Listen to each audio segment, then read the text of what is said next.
नमस्कार आप सभी को। आज नए चैप्टर का रिवीजन शुरू करने वाले हैं, that is chapter number 2 and the name of the chapter is differential calculus 1। सो सबसे पहले मैं कुछ इंपॉर्टेंट फार्मूला बता देती हूँ जो इस चैप्टर में यूज़ होने वाले हैं and the most important thing, आपको ये सब फार्मूले याद करने पड़ेंगे because on that note you will be able to evaluate various things. So let's start with the first one. nth derivative निकालना है जब आपको y is equals to x raise to the power m दे रखा है। So in that case आपकी value क्या होगी? So here nth derivative x raised to the power m is equals to m factorial. Now for the next one, it is when your y is ax plus b raised to the power m with a condition your n is less than m. So here in this case your nth derivative will be m minus 1, m minus 2 up to m minus in bracket n minus 1.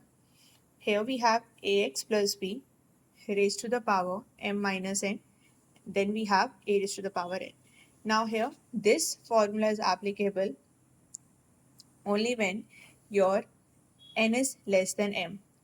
लेकिन जब n m के बराबर हो जाएगा your solution will be m factorial a raised to the power m.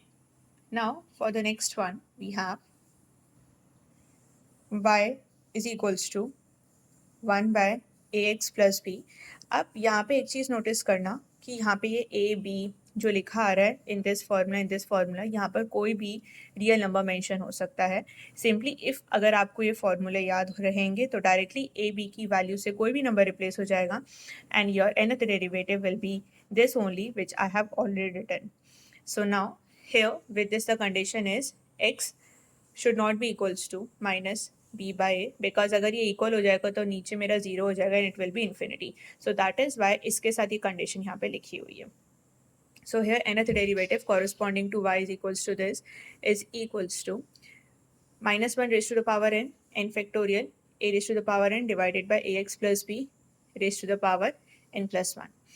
And similarly we have the next y as log ax plus b. For this the nth derivative corresponding to it will be minus 1 raised to the power n minus 1 factorial a raised to the power n ax plus b raised to the power n.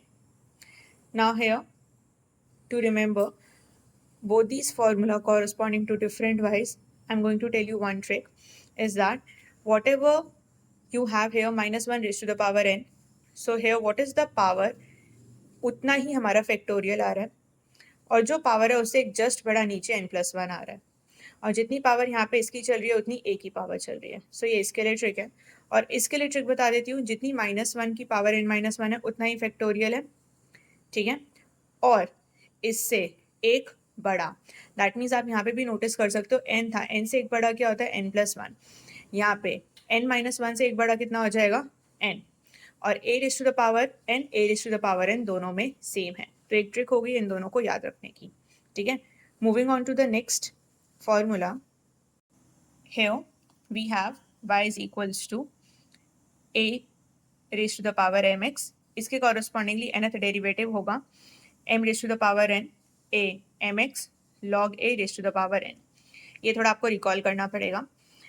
Next which is very important और easy भी है, ये हो जाएगा जब y is equals to sine a x plus b आपको दे रखा है तो इसका nth डेरिवेटिव होगा जो भी x का कोएफिशिएंट होगा उसकी पावर n कर देंगे, that is a raise to the power n sign.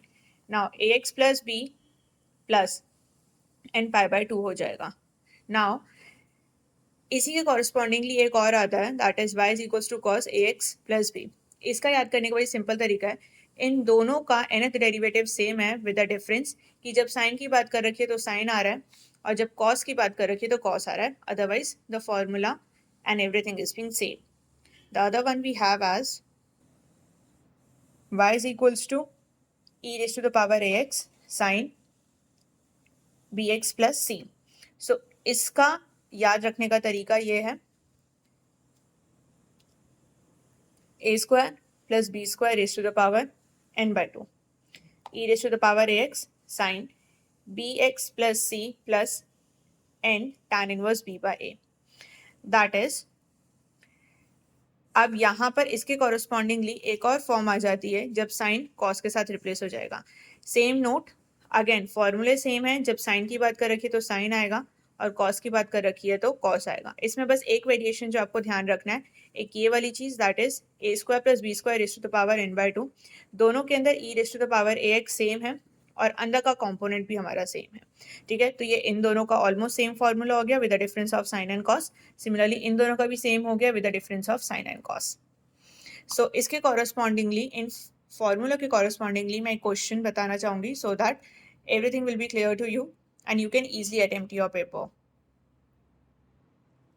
Now here in this question we need to evaluate the nth derivative of sin x sin 2x. Now here मैंने sin x sin 2x लिया. It can be any other trigonometric term. sin a cos b भी हो सकता है, cos a sin b हो सकता है, sin a sin b भी हो सकता है, any term. So for that and for your convenience I have written all the four formulas, that is sin a sin b का भी, cos a cos b का भी, फिर sin a cos b and cos a sin b. Now there is a trick to remember all these formula for those who used to forget these formula. जब sin a sin b की बात की जाएगी या cos a cos b की बात की जाएगी तो cos cos की ही बात की जाएगी. sin के केस में बीच में नेगेटिव साइन आ जाएगा और cos के केस में बीच में पॉजिटिव साइन आ जाएगा. सिमिलरली जब साइन आगे है देन तो यहाँ पे प्लस साइन आएगा. जब cos a sin b की बात करेंगे तो यहाँ पे माइनस साइन आएगा. And one thing you are being seeing common in all of them कि पहला जो एंगल है हर किसी में a प्लस बी है और पीछे वाला a माइनस बी है. So in this way you can recall and remember all these formula. So now here coming back to the question, sin x sin 2x की बात कर रखी है तो दैट मीन्स इट, ये कौन सी टाइप का बन चुका है, ये बन चुका है साइन ए साइन बी टाइप का. सो इसके लिए हमारे पास फर्स्ट फॉर्मूला एप्लीकेबल है. इवन दो ये कोई भी फॉर्म हो सकती है तो इन चारों में से कोई भी फॉर्मूला आप लगा के क्वेश्चन को सॉल्व कर सकते हैं.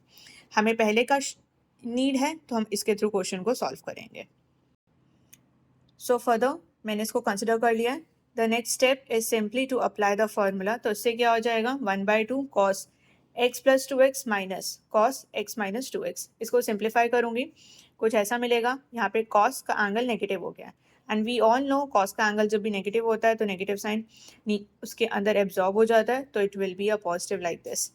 Now here next I have, अभी पीछे हमने लिखा था जब y is equals to cos ax plus b होता है तो उसका nth derivative a raise to the power n cos ax plus b plus n pi by 2 होता है. सो अगर इन दोनों को दो अलग अलग पार्ट्स में मैं डिवाइड कर लूँ तो पहला अगर ले लेती हूँ y is equals to cos 3x और इधर y is equals to cos x ले लेती हूँ. इसको अगर इसके साथ कंपेयर करूँ तो a की वैल्यू 3 आएगी और b 0 आएगा. सिमिलरली इस वाले पार्ट को अगर इसके साथ कंपेयर करती हूँ तो a की वैल्यू 1 आएगी और b की वैल्यू 0 आ जाएगी. तो अब क्या करना है, nth डेरिवेटिव निकालने के लिए a और b को रिप्लेस करना है मुझे इस nth के फॉर्मूले में. सो सिंपली रिप्लेस करूंगी तो इसका आंसर ये मिलेगा. बिकॉज a की जगह 3 रखना है, b 0 हो जाएगा तो ये मिल जाएगा. और यहाँ पर a 1 रखना है और b 0 रखना है तो ये मिल जाएगा. अब कुछ नहीं करना, इन दोनों का nth डेरिवेटिव मुझे इसके अंदर पुट कर देना है और simply will get the answer. So nth derivative equation 1 का will be appear like this and this will be the final answer of it. So ये आज हमने ये टॉपिक डिस्कस किया. Now in the further videos मैं important topics इस chapter के discuss करने वाली हूँ so that you can have a quick revision with the help of these videos. See you in the next video. Thank you so much.